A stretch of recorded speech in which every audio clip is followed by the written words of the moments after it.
The question I ask is, are you a bad person if you don't live a vegan lifestyle? Let's look at the big picture first. We are all connected. The choices we make affect not only our lives, but the lives of other people. If we use more than our share, we are taking from other people and from those yet to come. In this day and age, in a world of plenty, it is difficult to understand how, all over the world, nearly 1 billion people are going hungry, and 40,000 will starve to death every single day. This doesn't happen because there isn't enough for everyone. This happens because, while people are starving, we are wasting enormous amounts of grain to feed cows, pigs, chickens, and other animals so that we may satisfy our desire for meat, milk, and eggs. The earth can provide only so much food. While the human population is growing and growing, the tiny amount of land on which we can grow food is not. Because raising animals for food takes so much land, water, and other resources, the earth would be able to sustain only about 2 billion people on a meat and dairy-based diet. With a world population of nearly 7 billion people, it's easy to see that we need to find a better way. Vegan choices support a world where all may be fed. Vegan choices require only a fraction of the land and far fewer resources than what is needed to produce animal products. The equation is simple. The fewer animal products we consume, the more people we can feed. If we ignore this simple fact, more and more people will be going hungry as the world population continues to grow. Are you using more than your fair share of land? In the United States, only 3 million farmers are left. They produce enough grain to feed 2 billion people. But most of that grain is not used to feed people. Here, and in all other industrialized nations, it's transformed into livestock feed, or biofuels.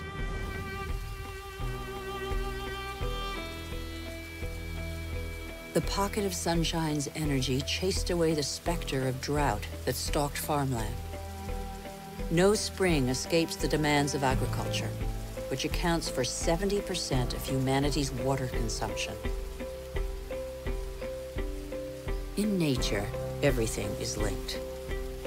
To feed a person on an all-plant-based vegan diet for a year requires just 1/6 of an acre of land. To feed that same person on a vegetarian diet that includes eggs and dairy requires 3 times as much land. To feed an average U.S. citizen's high-consumption diet of meat, dairy, and eggs requires 18 times as much land.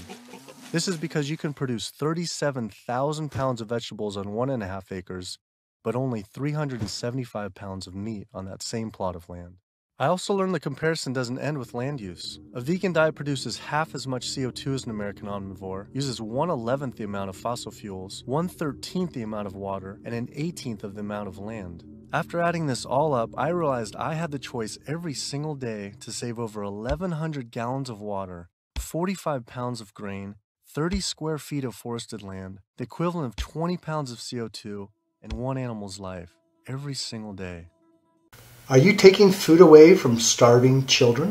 It's no secret that world hunger is a huge, crazy problem that affects people around the world. About 925 million people don't have enough to eat.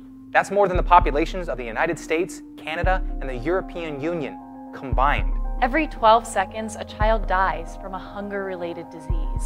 That's about 7,100 children every single day. So what does that have to do with going vegan? Let's say we have 13 pounds of grain. With that much grain, we could do one of two things. One, we could feed it to a cow and get 1 pound of meat, or we could just feed that grain to an entire village. Looking at it another way, if we had 1 acre of land, we could raise cattle and kill them and get 20 pounds of meat. Or on that same acre of land, we could grow 365 pounds of soybeans and feed 17 times more people. So what's the point?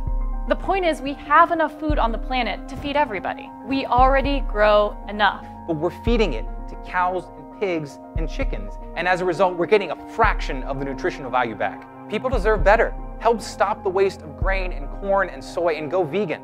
Are you using more than your fair share of water? The average Californian uses about 1,500 gallons per person per day.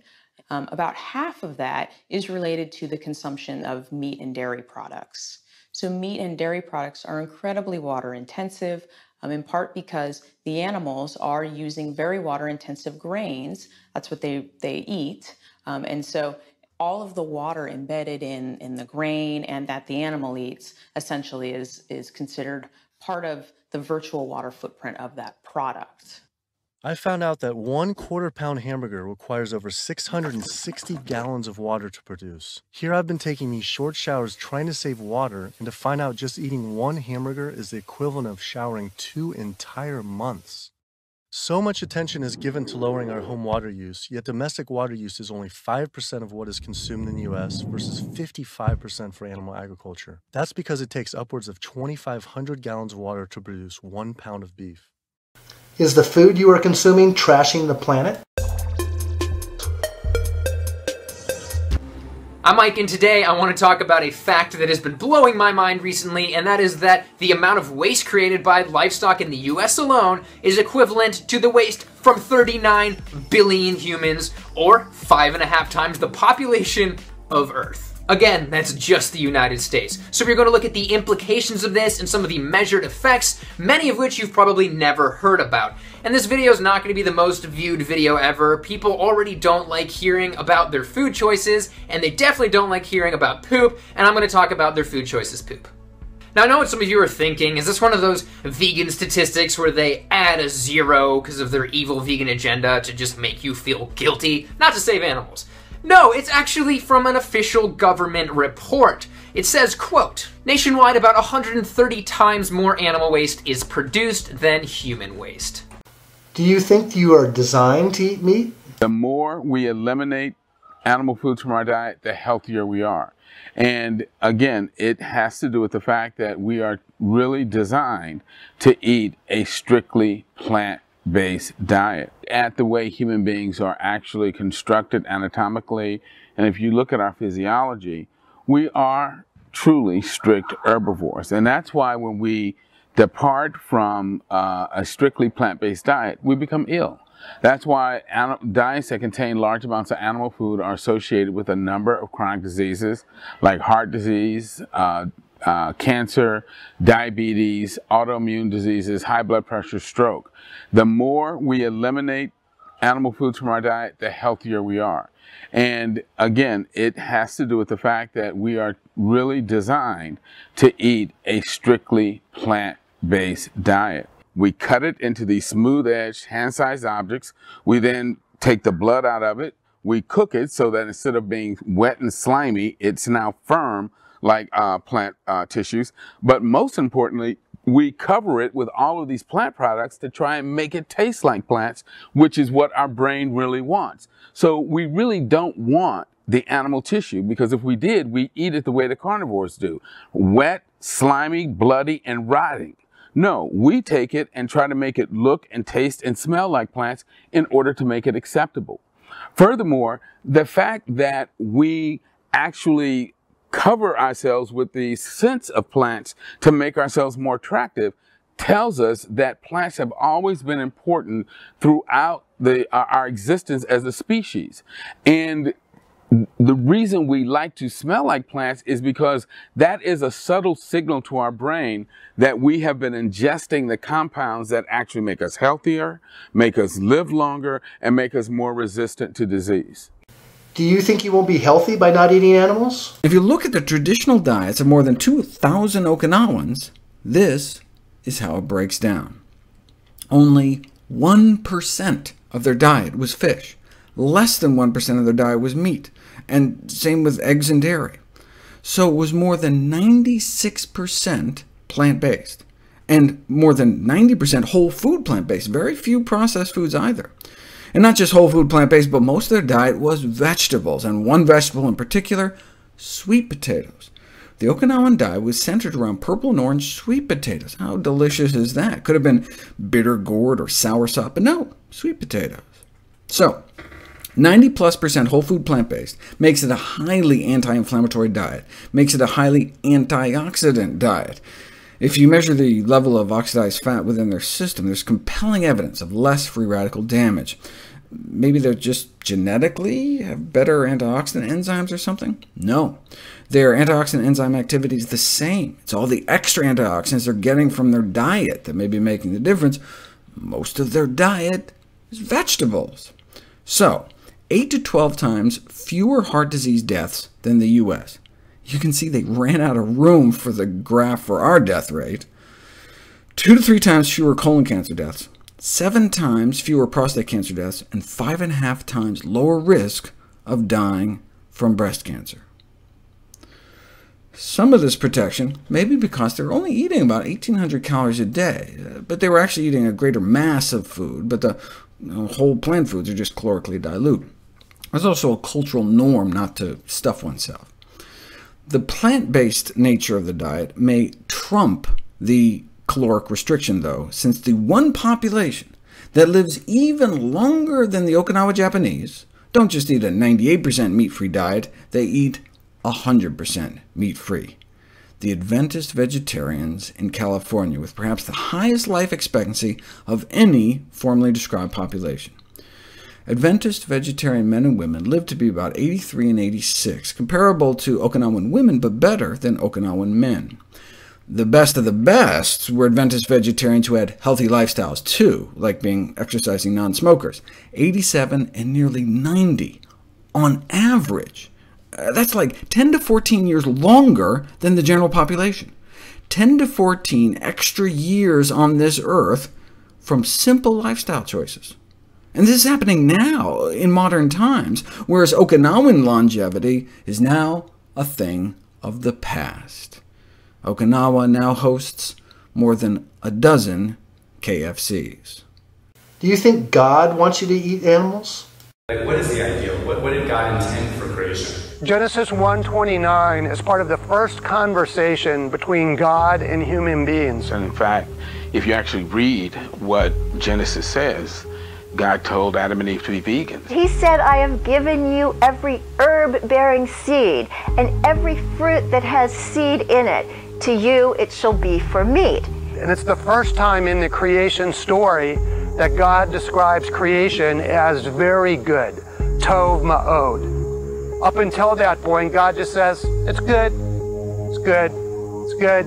But when we get the instructions to eat a plant-based diet, now creation is very good. Does animal agriculture seem right or justified to you?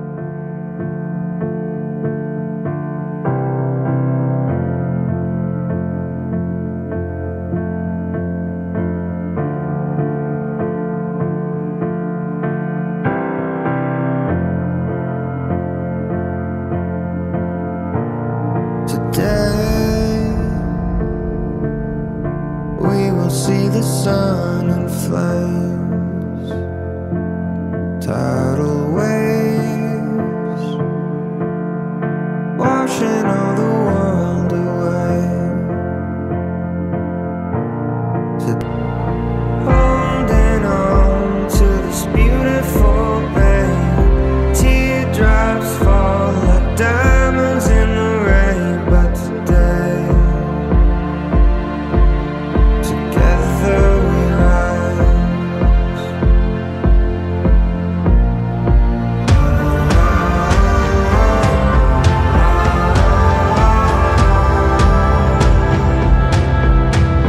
Just let go.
Have you ever heard this information before?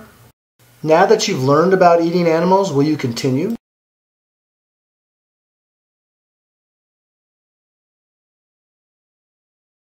If you said yes, then let's answer the opening question. Are you a bad person if you eat animals? Well, let's put it this way. You're a big part of the problem. But all it will take to fix that problem is one single act. Stop eating animals.